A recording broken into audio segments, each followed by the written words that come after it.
Assalamualaikum warahmatullahi wabarakatuh. Alhamdulillahirabbil alamin wassalatu wassalamu ala asyrofil anbiya'i wal mursalin wa ala alihi washabbihi ajma'in. Asyhadu an la ilaha illallah wahdahu la syarika lah wa asyhadu anna Muhammadan abduhu rasuluhu la nabiyya ba'dah.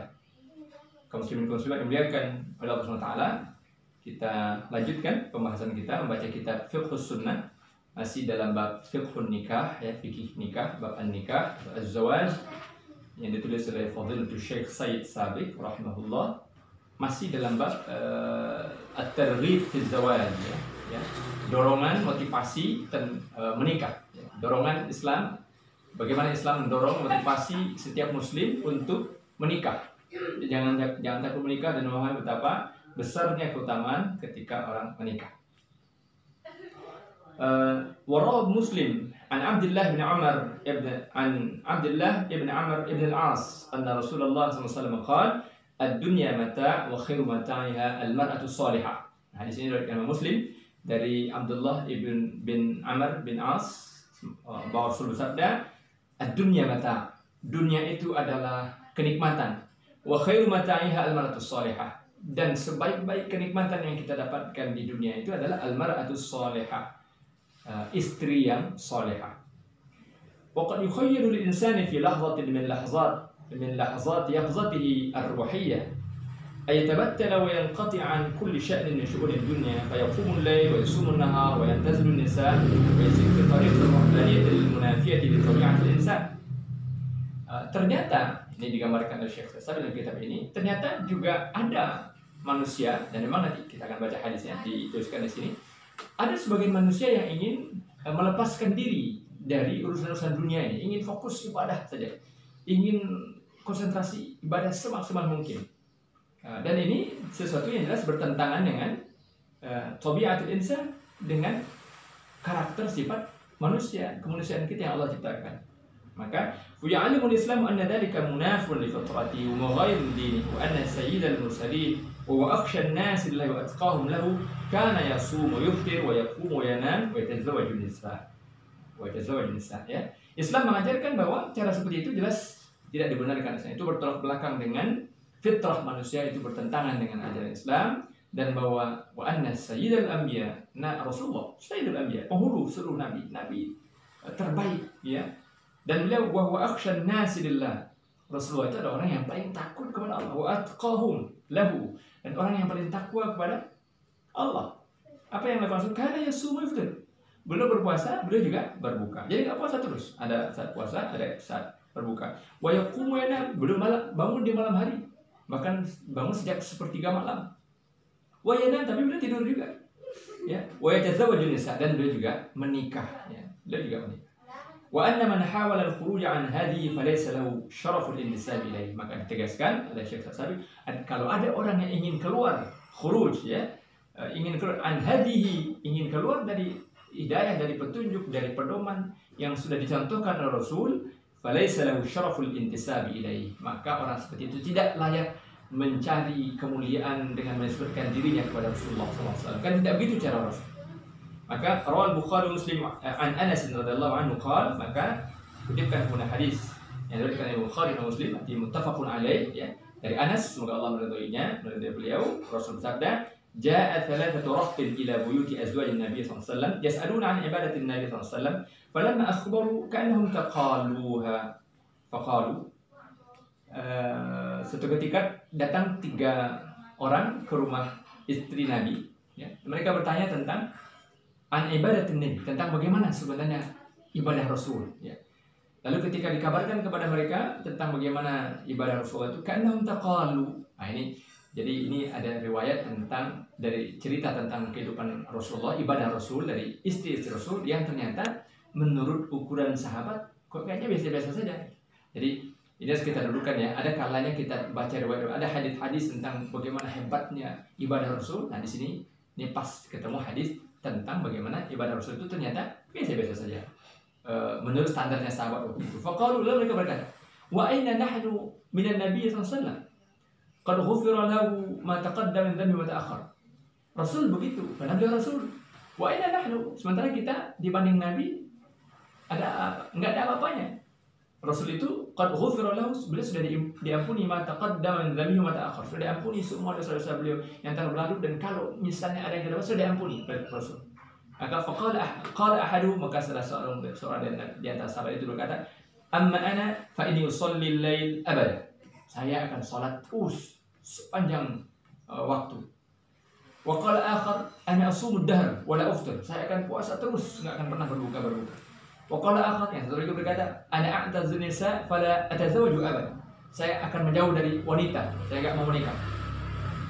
Fajaa Rasulullah sallallahu alaihi wasallam, lalu datang Rasul, ya. Ternyata Rasul mendengarkan perkataan itu. Faqal antumul ladzina qultum kadza wa kadza. Apakah kamu yang tadi bicara seperti ini? Kata Rasul. Ama wallah inni la akhsyakum lillahi wa atqakum lahu.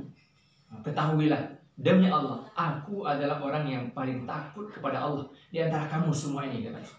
Wa atqakum lahu, dan aku orang yang paling takwa kepada Allah, kata Rasul.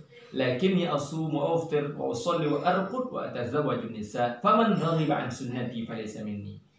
Tapi meskipun aku adalah orang paling takut kepada Allah, aku orang paling bertakwa kepada Allah, kata Rasul, tapi aku tetap berpuasa. Aku berpuasa tapi juga berbuka. Asumu wa uftir, aku puasa tapi juga berbuka, enggak puasa terus. Wa usalli wa arqud, dan aku sholat tapi aku juga istirahat, enggak sholat. Ada saatnya di mana beliau tidak sholat. Wa atazawwaju nisa, aku juga menikah. Aku menikahi wanita-wanita, kata Rasul. Faman raghiba an sunnati falaysa minni. Maka siapa yang tidak suka dengan sunnahku, dengan contoh yang aku berikan ini, falaysa minni, maka dia bukan termasuk ke dalam golonganku, kata Rasul. Alhamdulillah. Jadi kita tentu berlindung kepada Allah dari termasuk golongan orang yang ingin menjadi sangat soleh, tapi dengan cara yang tidak contoh Rasul. Maka kata Rasul, siapa yang tidak suka, man raghiba an sunnati, siapa yang tidak suka dengan sunnahku, dengan contoh yang telah aku berikan, falaysa minni, maka dia bukan bagian dari umatku, kata Rasul.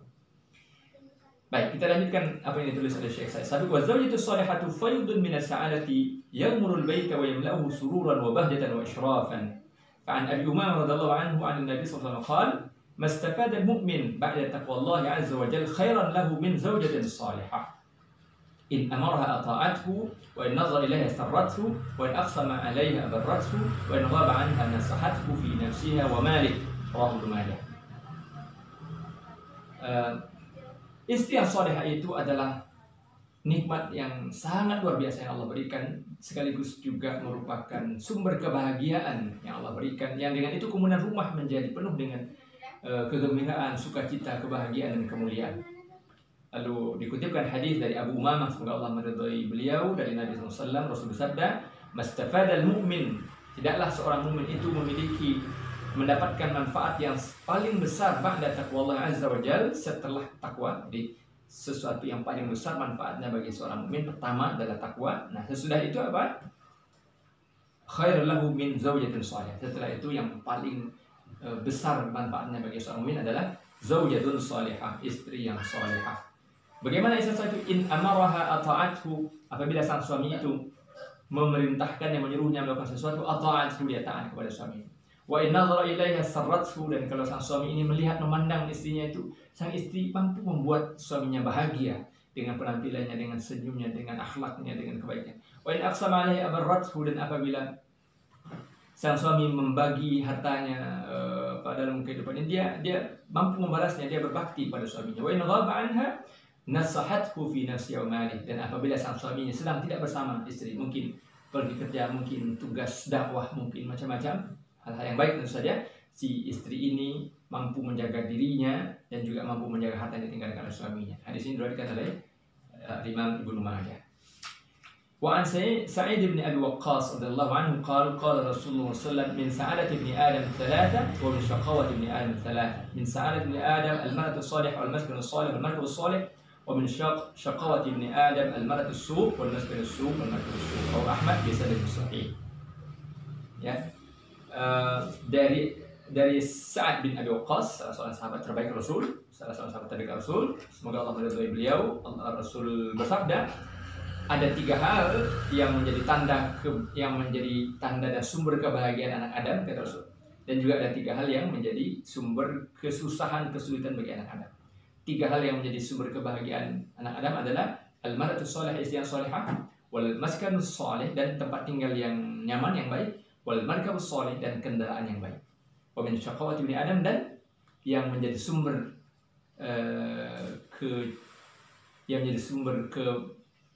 kesengsaraan anak Adam, al-mar'atu su, istri yang jahat, ya, istri yang jahat, wal maskanu su, dan rumah yang tidak ada ketenangan dalamnya, rumah yang buruk, tempat tinggal yang buruk, wal markabus su, dan kendaraan yang menyusahkan, kendaraan yang juga buruk.